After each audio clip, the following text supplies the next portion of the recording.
Assalamualaikum warahmatullahi wabarakatuh. Perkenalkan, kami dari kelompok 2. Nama saya Dewi Julianti. Nama saya Cucu Setiawati. Dan saya Siva Saniwaya.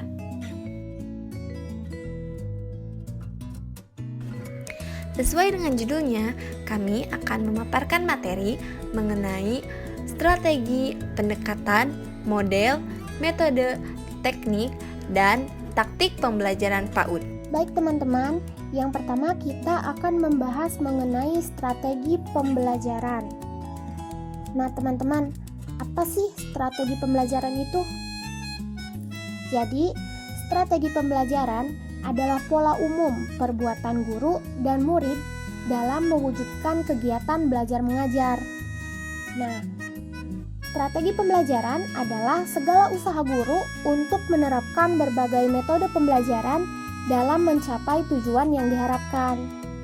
Dengan demikian, strategi pembelajaran menekankan kepada bagaimana aktivitas guru mengajar dan aktivitas anak belajar. Kemudian, di dalam strategi pembelajaran ini, guru yang merancang kegiatan mengajar dan melaksanakannya sebagai suatu stimulus bagi peserta didik, sehingga mereka melakukan kegiatan belajar dengan mendengarkan penjelasan guru, memahami materi pelajaran, yang pada gilirannya akan tercipta suatu perubahan tingkah laku. Selanjutnya, ada pendekatan pembelajaran. Nah teman-teman, ada yang tahu nggak pendekatan pembelajaran itu apa? Pendekatan pembelajaran dapat diartikan sebagai sekumpulan metode dan cara yang digunakan oleh tenaga pendidik dalam melakukan pembelajaran. Nah, kemudian di sini saya akan mencoba memaparkan mengenai pendekatan dalam kurikulum 2013 pendidikan anak usia dini yang terdiri dari pendekatan tematik, integratif, dan saintifik.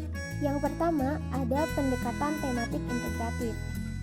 Pembelajaran tematik integratif adalah pembelajaran yang menggunakan tema untuk mengaitkan beberapa mata pelajaran untuk mengembangkan aspek afektif.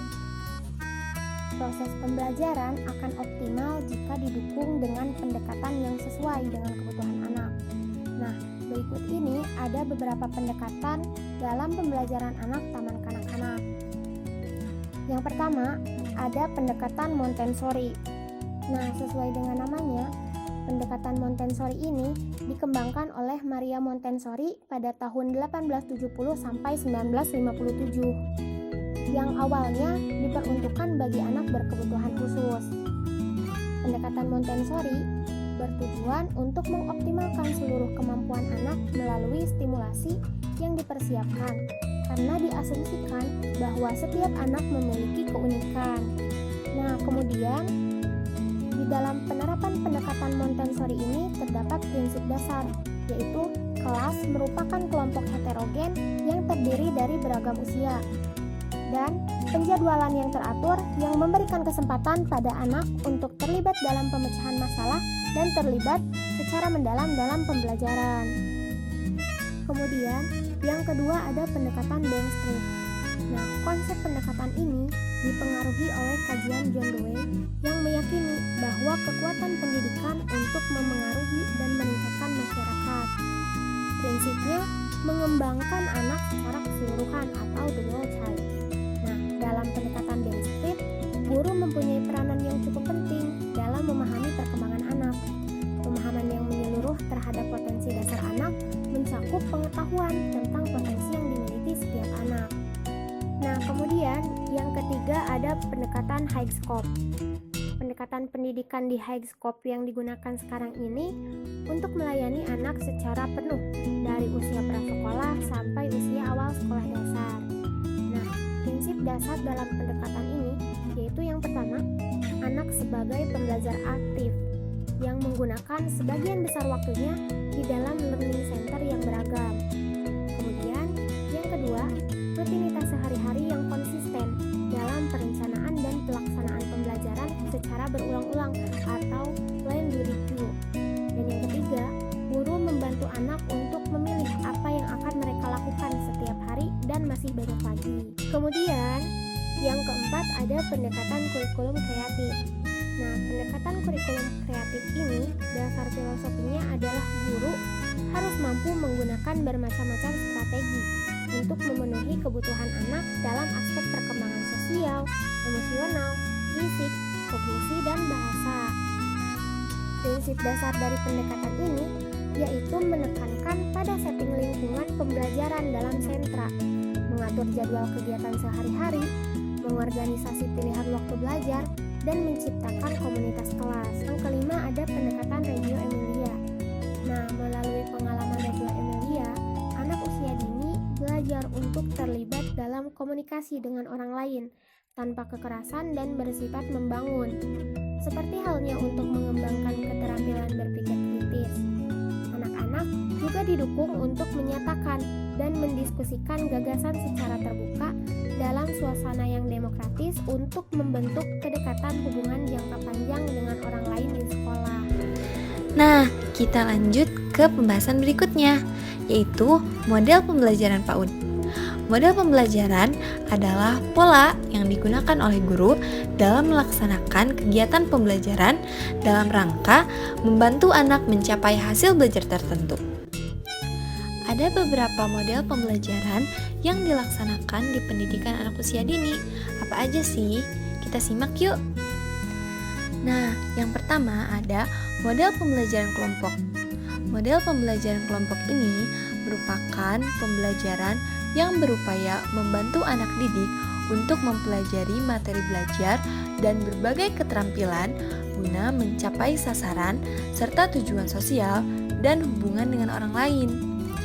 Manfaat pembelajaran kelompok yaitu untuk menumbuhkan toleransi, mengajarkan keterampilan kerjasama, dan kolaborasi kepada anak didik.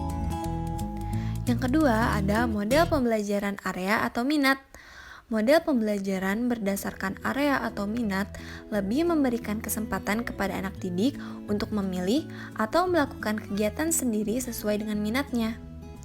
Kelebihan sistem area adalah kebebasan minat anak didik untuk bermain sesuatu yang mereka inginkan tanpa adanya tekanan yang berarti. Sistem area yang menekankan belajar berdasarkan minat adalah anak didik hanya memilih satu atau dua area permainan yang memang benar-benar menjadi minat mereka. Yang ketiga ada model pembelajaran klasikal. Model pembelajaran klasikal adalah pola pembelajaran di mana dalam waktu yang sama kegiatan dilakukan oleh seluruh anak dalam satu kelas. Model pembelajaran ini merupakan model pembelajaran yang paling awal digunakan di taman kanak-kanak.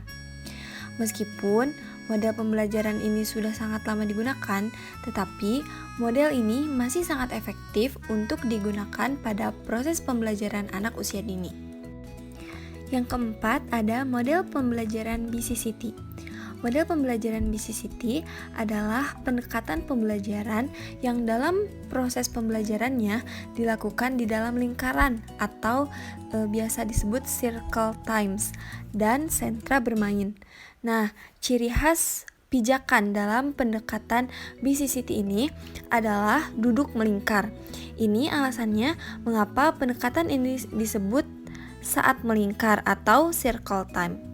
Untuk merangsang perkembangan anak pada tahap yang lebih tinggi, pendekatan ini menggunakan 4 pijakan, yaitu pijakan lingkungan bermain, pijakan sebelum bermain, pijakan selama bermain, dan pijakan setelah bermain.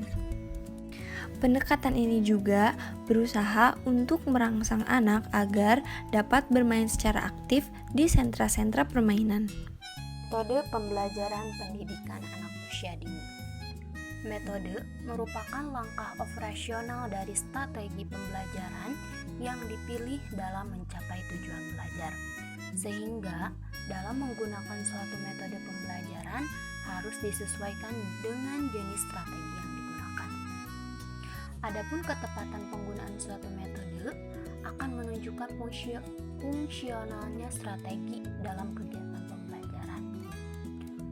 Metode pembelajaran yang dapat digunakan untuk mengimplementasikan strategi pembelajaran diantaranya yaitu metode ceramah, di mana metode ini sangat umum digunakan dalam proses pembelajaran.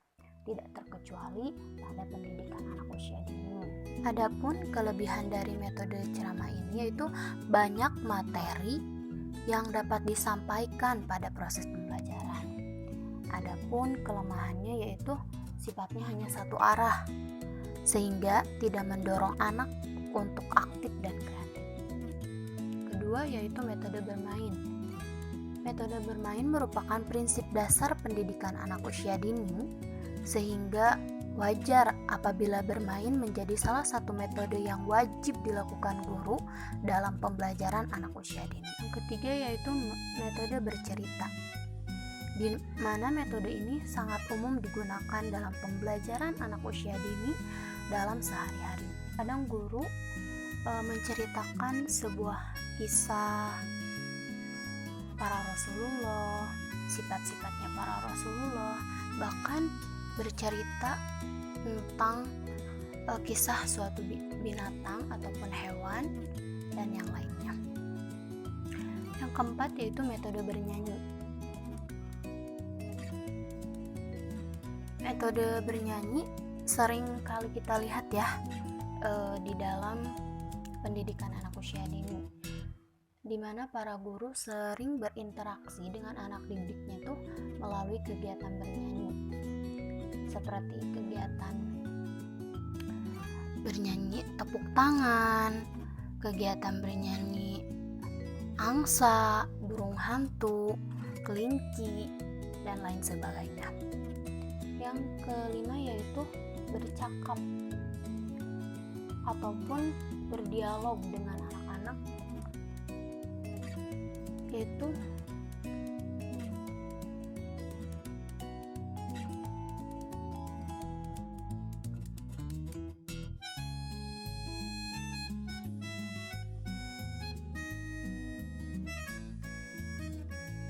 karya wisata, bermain peran. Biasanya anak-anak sering melakukan bermain peran gitu dengan sesamanya, misalnya peran dia sebagai seorang dokter, peran sebagai seorang suster, dan lain sebagainya.